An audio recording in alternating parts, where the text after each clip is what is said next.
not spilling tea. If I was, I'd be spilling coffee, and I don't want to spill this on my carpet. So, you know, we're not going to do that. Hello, everyone, and welcome to a new video today. Now, this is going to be a different kind of video. Last week was the end of the demigodathon. Rest in peace. And if you didn't know what the demigodathon was basically where a lot of people reread the Percy Jackson and the Olympian series. And I felt that since this was a reread for me of the Percy Jackson series, I would give you all my ranking of this series, because every time I read the Percy Jackson series, I just forget about everything. Now, my ranking for this series originally, I think it has only changed with what I liked and disliked.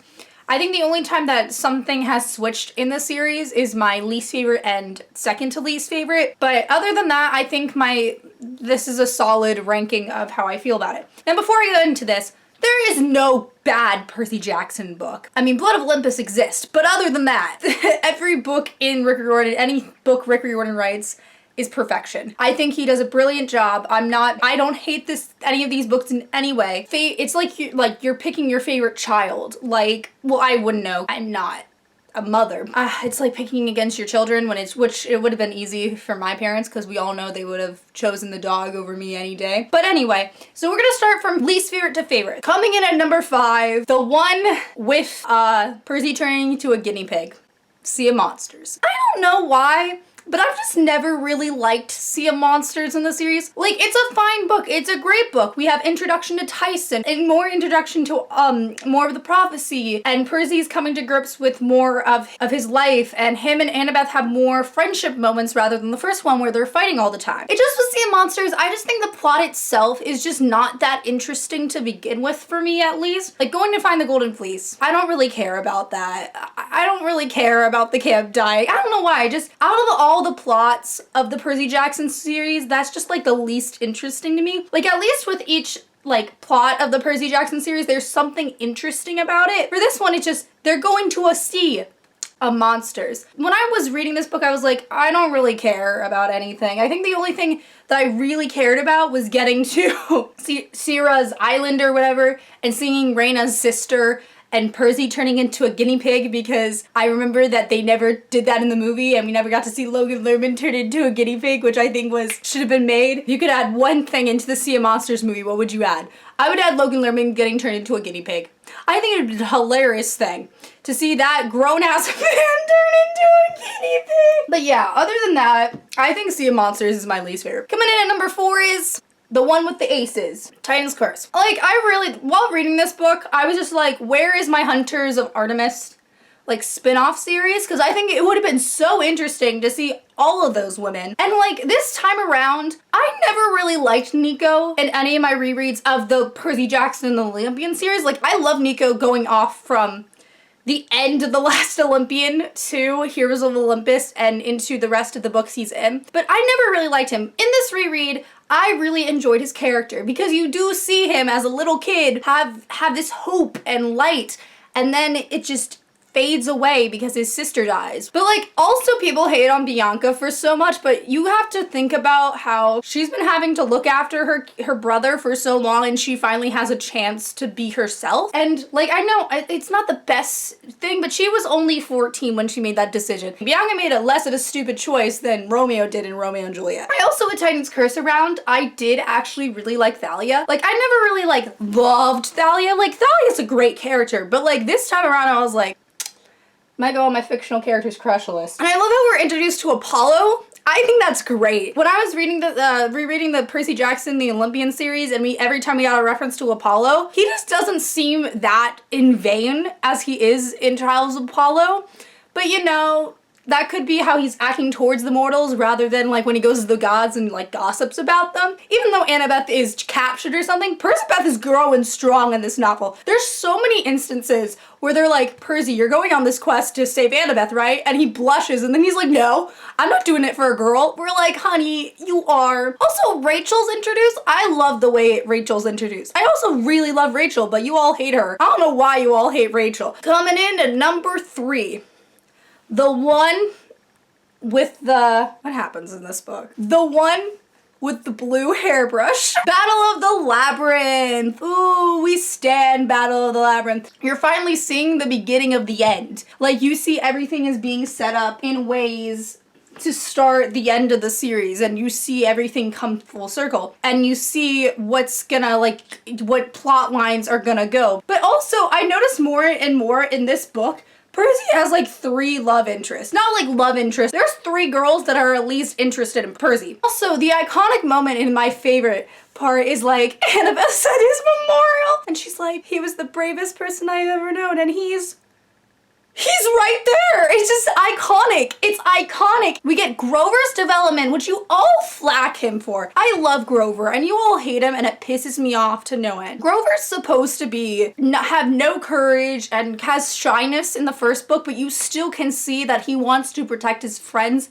any way he can. And then by the end of this book, he has the power of Pan. His search has finished, but he's not going to stop believing in Pan, and I think that's beautiful. Him and Percy have such great friendship in the series, and you all overlook it. It's baffling to me. Like I said in Titan's Curse, I've gained more of a respect for Nico in this book, in this reread. I love Nico in this book. I think 11 or something in Titan's Curse, I forget. I don't know, but he's like grown up so much. It's so funny to me that Percy thinks that he's gonna murder him. Like a 12-year-old boy's just gonna murder Percy. And I love that he's like so protective over him. Like, people do ship them, but I see Percy as more of a father to Nico than like a boyfriend he ever would. I think Nico probably had a call me by your name relationship.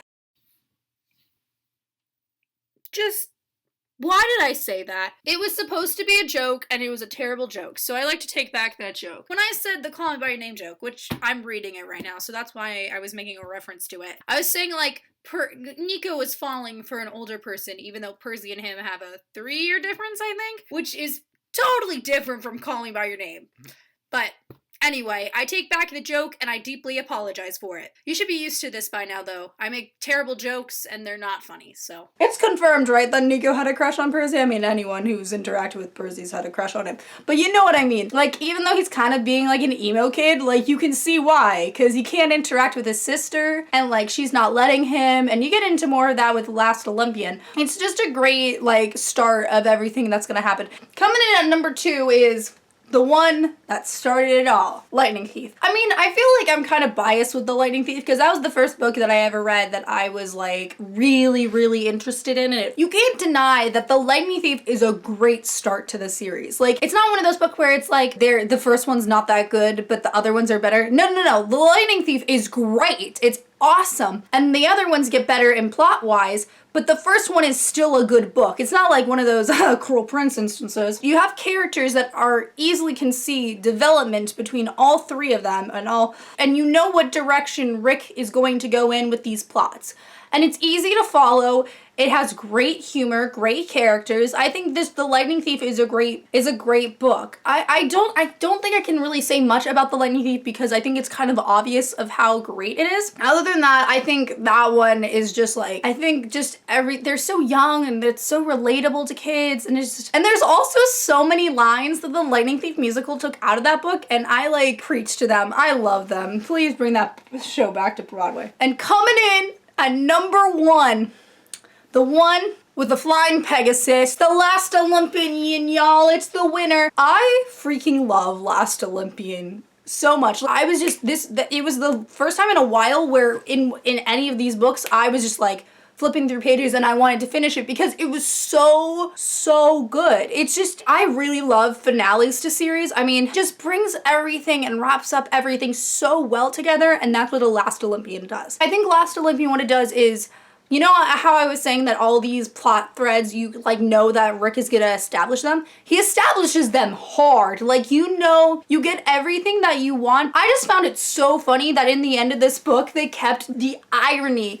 of all these campers when Rachel tells her prophecy about the 7 half-bloods, and they're like, other half-bloods can handle it. 6 months later, Percy goes missing, and the prophecy starts to come true. Percy and Annabeth are like, other people can handle it when they're a part of the prophecy. It's so funny to me. But just like everything is like established and developed and ended in such a great way. I don't really love how Rick handled Rachel and Percy's relationship, but then again, they're kids, and that's probably how they would identify their, like, feelings for each other. Like, Rachel talks about how she felt like it was a romance, but then she realized the only reason she was really with Percy was that she was trying to figure out what was going on with her. It's not a healthy relationship, but I think when you're 16 or 15 trying to figure out these feelings, you don't know what those feelings are. I think Percy and Annabeth's ending, oh my gosh, I sobbed so much in this book. Like, Annabeth saves Percy's ass so many times in this book, and then Percy saves her ass so many times in this book. It's so cute. Also, Nico kicks ass in this book. Like, he's so cool.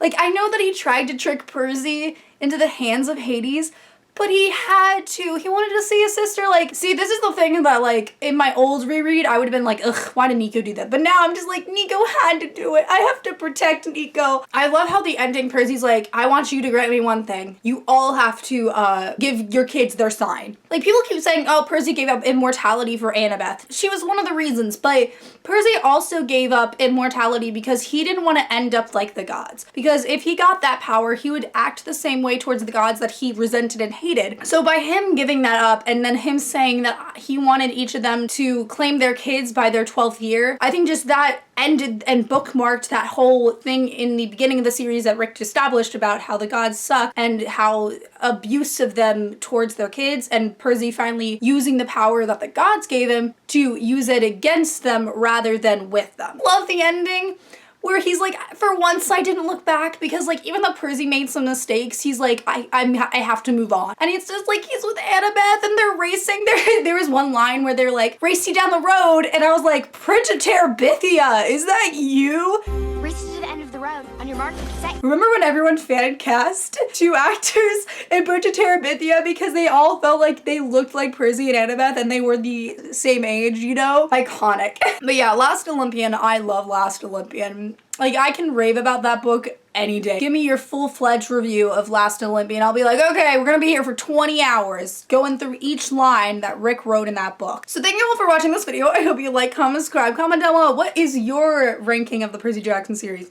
Now, you put Last Olympian last, that's fine. Might fight with you in the comments, but you know what? I'm hoping to reread the Here's Olympus series. I have not read that series since my, from my initial read of those series back in like 6th grade. I need to get more in love with the Here's Olympus series. I might be doing that. I don't know if I'm gonna do a readathon or something like that, but I will be doing something Rick Riordan related in the coming months. I will look for a video on that. Thank you all for watching this video. Bye.